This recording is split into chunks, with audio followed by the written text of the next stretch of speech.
UP में 2027 के रण की रणभेरी बजने के साथ ही शुरुआत हो चुकी है, लेकिन बिसात अभी से बिछाई जाने लगी है। बुधवार रात लखनऊ के निराला नगर में एक ऐसी मुलाकात हुई जिसने कि विपक्षी खेमे की धड़कनें तेज कर दी है। इस खास रिपोर्ट में देखिए।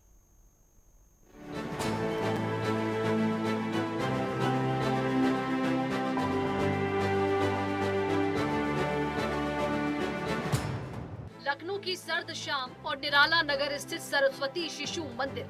बुधवार रात करीब 8 बजे मुख्यमंत्री योगी आदित्यनाथ यहां पर पहुंचे तो चर्चाओं का बाजार गर्मा गया। सीएम योगी ने संघ प्रमुख मोहन भागवत से मुलाकात की। इस दौरान लगभग 40 मिनट तक दोनों के बीच बैठक हुई। कहने को तो ये मुलाकात औपचारिक थी, लेकिन सूत्रों की माने तो उसके पीछे 2027 के विधानसभा चुनाव का वो ब्लूप्रिंट है जो कि यूपी की सत्ता में तीसरी बार बीजेपी की वापसी सुनिश्चित करेगा। करीब 40 मिनट चली इस बैठक का मुख्य एजेंडा था हिंदुत्व की धार को और भी तेज करना कि आदित्यनाथ अक्सर बटेंगे तो कटेंगे और एक रहेंगे तो नेक रहेंगे का नारा देते रहते हैं। अब इसी एजेंडे को संघ अपने हाथ में लेने वाला है। खबर ये भी है कि यूपी में संघ के करीब 2 लाख कार्यकर्ताओं को एक बड़ी जिम्मेदारी सौंपी जा रही है।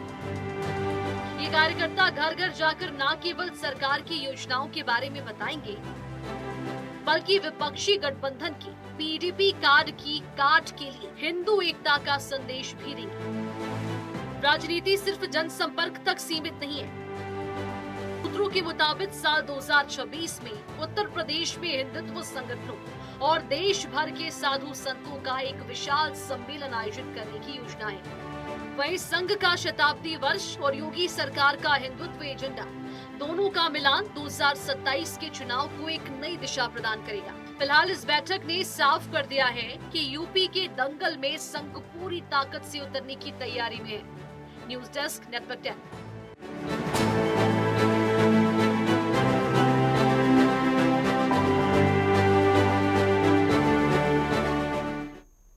और इसी पूरे मामले पर ज्यादा जानकारी के लिए स्टेट हेड राघवेंद्र प्रताप सिंह हमारे साथ जुड़ चुके हैं। राघवेंद्र, क्या कुछ जानकारी है जिस तरह से संघ प्रमुख मोहन भागवत का उत्तर प्रदेश का दौरा हुआ और सीएम योगी आदित्यनाथ और मोहन भागवत के बीच बैठक हुई? कई विषयों को लेकर इस बैठक में चर्चा भी की गई। 2027 के विधानसभा चुनाव से जोड़कर इसे देखा जा रहा है।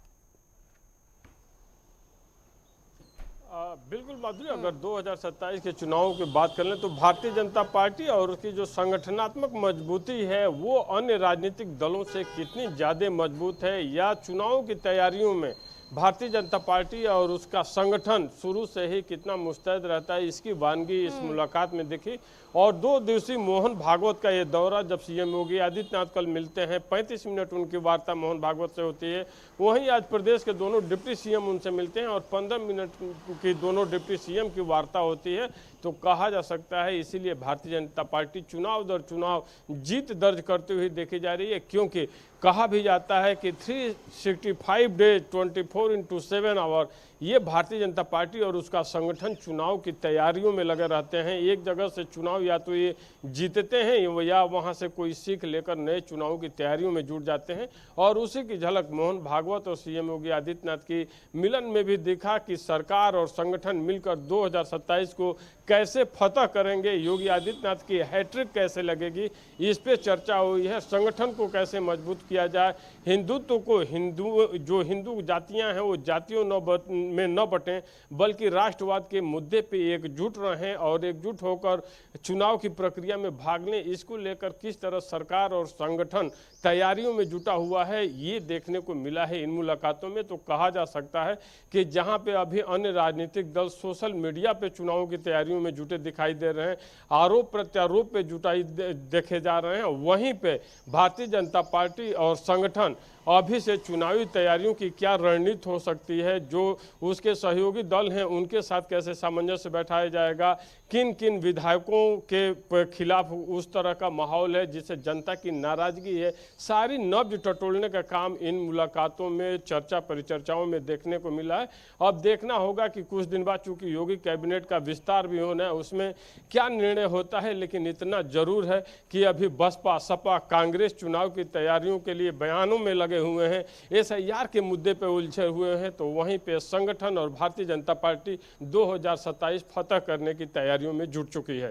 जी राघवेंद्र, जिस तरह से मोहन भागवत का उत्तर प्रदेश का दौरा हुआ, लगभग 40 मिनट की मंथन गहन चिंतन की गई इस बैठक में, और ये भी कयास लगाए जा रही हैं कि आने वाले विधानसभा चुनाव में RSS के लगभग 2 लाख कार्यकर्ताओं को जिम्मेदारियां सौंपी जाएंगी। इसको लेकर क्या कुछ जानकारी?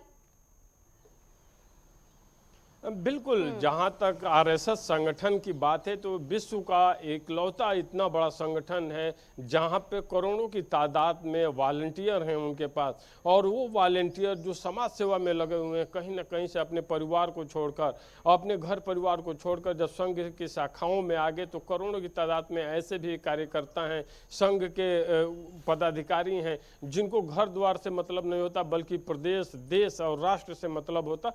तो कहा जा सकता है कि 2 लाख वॉलंटियर जब लगेंगे, और इसीलिए कहा भी जाता है कि भारतीय जनता पार्टी की जो संगठनात्मक मजबूती है वही कारण है कि बूथ लेवल पे चुनावी तैयारियों में जब भारतीय जनता पार्टी मैदान में उतरती है तो इतनी बड़ी जंबो व्यवस्था के साथ उतरती है कि अन्य राजनीतिक दल जहां तक अभी सोच भी नहीं पाते हैं कि बूथ स्तर पे उसकी क्या तैयारियां हों, ग्रामीण स्तर पे किस तरह लोगों को कनेक्ट किया जाए, उस समय भी संगठन के ये पदाधिकारी RSS के गांव-गांव जाकर तहसील, ब्लॉक, जिला कमिश्नरी स्तर पे प्रवास करते हैं और प्रवास के माध्यम से लोगों को जोड़ने का प्रयास करते हैं। और यही जो कंटिन्यू 365 दिन की प्रक्रिया संगठन की चलती है, जब ये चुनाव में लाखों की संख्या में वॉलंटियर जब उतरते हैं तो भारतीय जनता पार्टी को बहुत बड़ी मजबूती देते हैं, और उसी दिशा में ये मुलाकातें भी रही हैं। और मोहन भागवत का 2 दिवसीय दौरा इसीलिए खास माना भी जा रहा है कि चूंकि 2027 में जब विधानसभा का चुनाव होगा तो ये देखना होगा कि योगी आदित्यनाथ की हैट्रिक लगाने में संगठन कितना बहुत बड़ा रोल अदा करता है, क्योंकि संगठन के कंधे पे भी बहुत सारी जिम्मेदारियां हैं। क्योंकि UGC का मुद्दा आने के बाद से जो नया अधिनियम आया है उसके बाद से जिस तरह विश्वविद्यालयों में माहौल खराब हुआ, जिस तरह सवर्ण फ्रंट मोर्चा बन गया, तमाम लोग लगे इसकी आलोचना करने या आंदोलन करने, उसको लेकर भी ये बैठक अहम है। क्योंकि उत्तर प्रदेश देश का सबसे बड़ा राज्य है और यहाँ के विश्वविद्यालयों में भी सवर्णों की तरफ से जिस तरह से विरोध किया गया, उस तरह से हिंदुत्व की धार देते हुए सबको एक साथ संगठित करने, सबको एक साथ जोड़ने और चुनाव में राष्ट्रवाद के नाम पे एकत्र होने का आह्वान भी मोहन भागवत द्वारा किया गया है। अब देखना होगा कि जब 2027 का चुनाव होता है तो जनता जनार्दन का क्या मूड होता है, क्योंकि लोकतांत्रिक व्यवस्था में चुनाव ही ऐसी एक परिधि होते हैं जहां पे जनता जनार्दन निर्णायक भूमिका में होती है। अब देखना है कि 2027 के चुनाव में जनता क्या निर्णय लेती है। बिल्कुल राघवेंद्र, जिस तरह से मोहन भागवत का उत्तर प्रदेश का दौरा बेहद ही खास तो माना ही जा रहा है, लेकिन विपक्ष एक और बयानबाजी कर रही है। जिस तरह से मोहन भागवत का एक बयान सामने आया कि हिंदुओं को 3 बच्चे करने चाहिए, इस पूरे मामले के बाद विपक्ष का इस बयान पर प्रतिक्रिया सामने आया।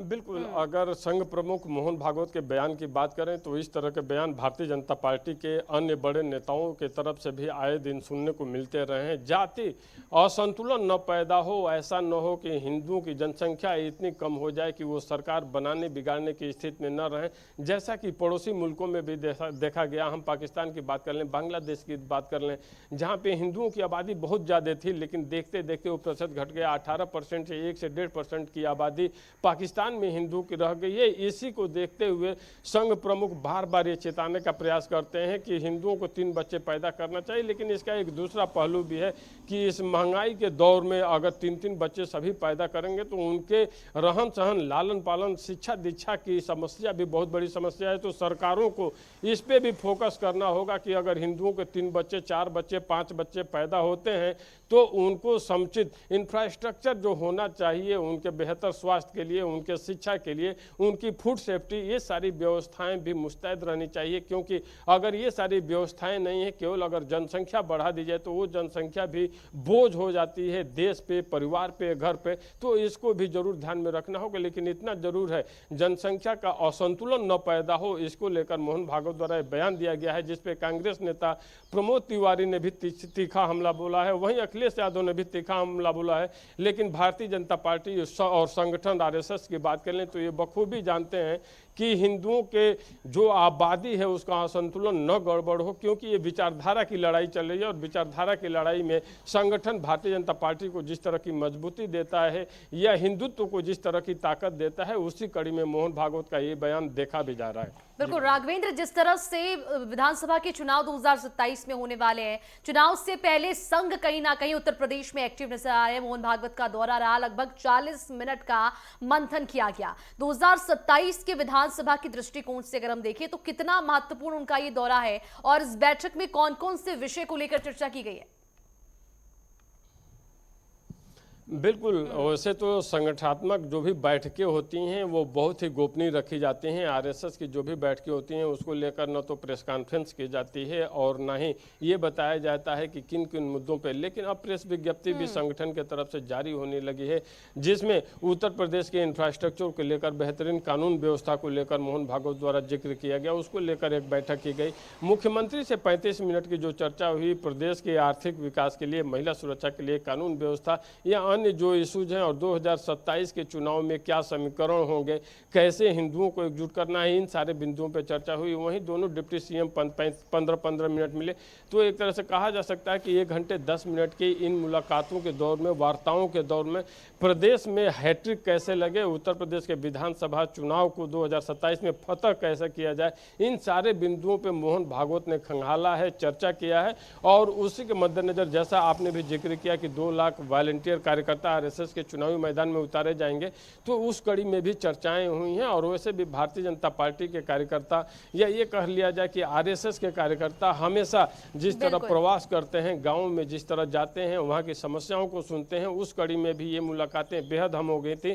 क्योंकि भारतीय जनता पार्टी भी हर हाल में यहाँ पे हैट्रिक लगाना चाहती है। वो जानती है कि उत्तर प्रदेश फतह करने का मतलब होता है कि दिल्ली का रास्ता बहुत आसान हो जाता है। जी बिल्कुल राघवेंद्र, जिस तरह से संघ के लगभग 2 लाख कार्यकर्ताओं को जिम्मेदारियां सौंपी जा सकती है विधानसभा चुनाव में, कौन कौन सी जिम्मेदारियां उन्हें मिल सकती है, किस तरह से विधानसभा चुनाव में अपनी भूमिका वो दिखाएंगे?